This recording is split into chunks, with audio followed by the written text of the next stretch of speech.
Okay, I'm sure we all understand that Pokemon scalpers are bad. Just look at all this discourse online. None of us like going to Target just to see the shelves completely dry. I feel like every day there's a new clip of some scalper going absolutely ballistic over not getting cards they want. Now here's the part where I say something a little controversial to get everybody fired up in the comments.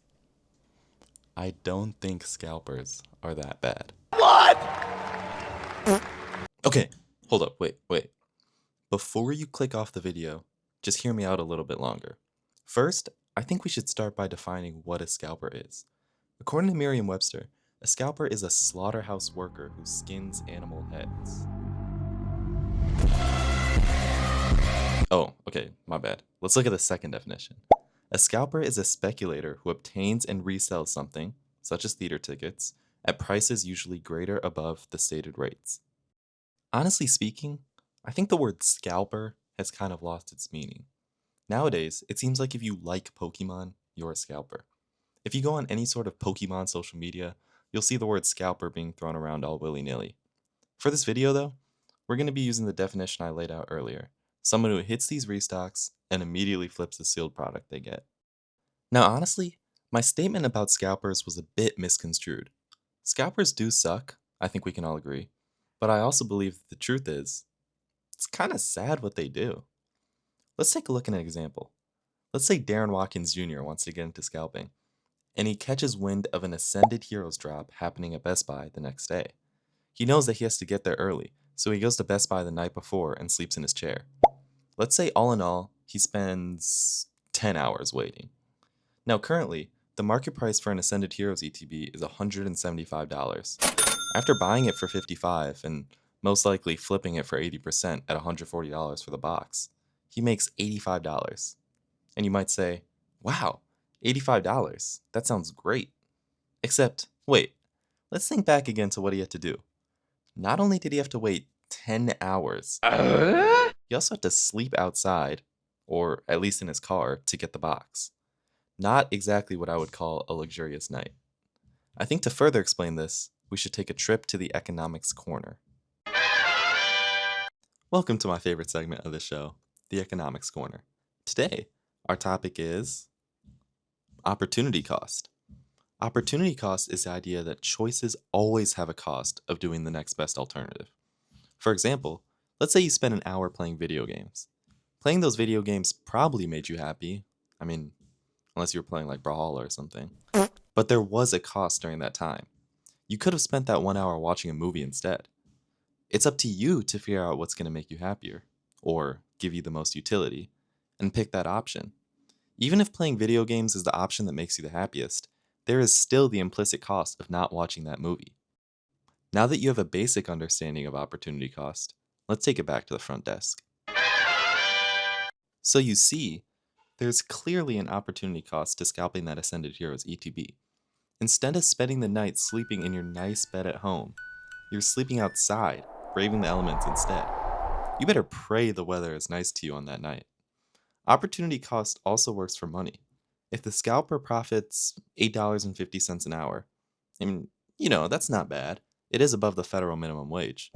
But you know what else you could have been doing during that time? If you picked up a shift at McDonald's for those 10 hours, you'd be making between $100 to $180, depending on where you live.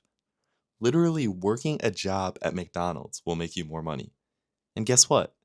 You get to sleep in your bed too. That's why, honestly, I kind of just feel bad for the average scalper. These dudes would rather be homeless than get a job. And you honestly gotta kind of respect it. I'm sure if you try hard enough, you could probably hit a restock every day.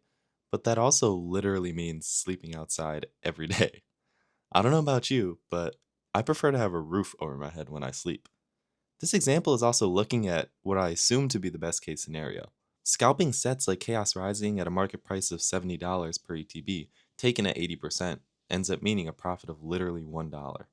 I'm sure those drops probably aren't overnight ones. You could probably go an hour or two before opening, but still, the numbers just don't really make sense in my opinion. Now, let's get to the bad. I think the reason there's such a negative perception of scalpers is that they all seem to be so scummy. Obviously, the act of buying stuff with the sole intent of reselling is a bit scummy, but I'm more talking about their behavior. And, I mean, of course, their aroma doesn't help either. Another thing that irks me about them is that they only do it for the money. If you ask them what generation games are set in Sinnoh, they'd probably crumble. They really are just Pokelarps trying to make a quick buck. And look, I think a lot of new people are getting into the hobby, and it's unfair to make fun of them for not having all the knowledge. But for scalpers, I 100% condone making fun of them. I also don't have a problem with people trying to make money.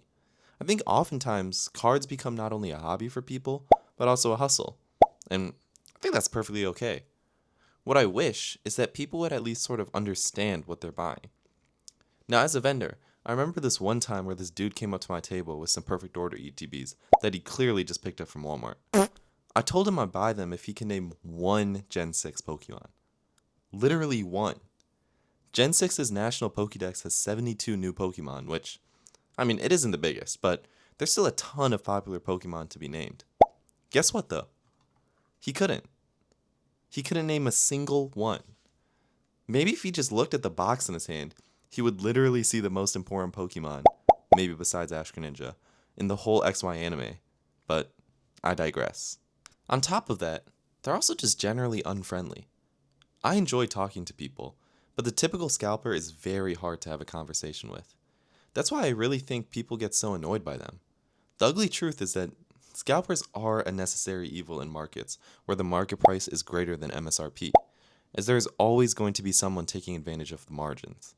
I've had very friendly people come up to me with product they've gotten in the vending machine and traded for my singles.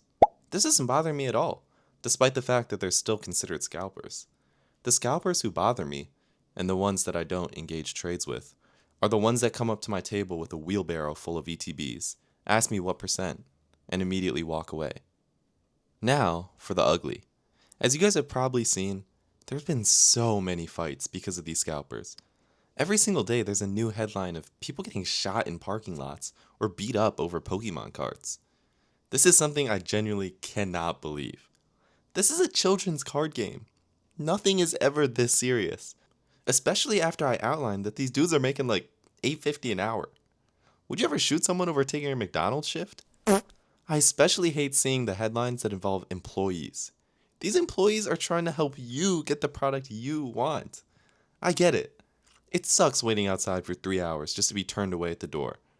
This doesn't mean you gotta go all WWE on them and give them a Stone Cold Stunner. For any scalpers watching this video, which I don't really know why you would be.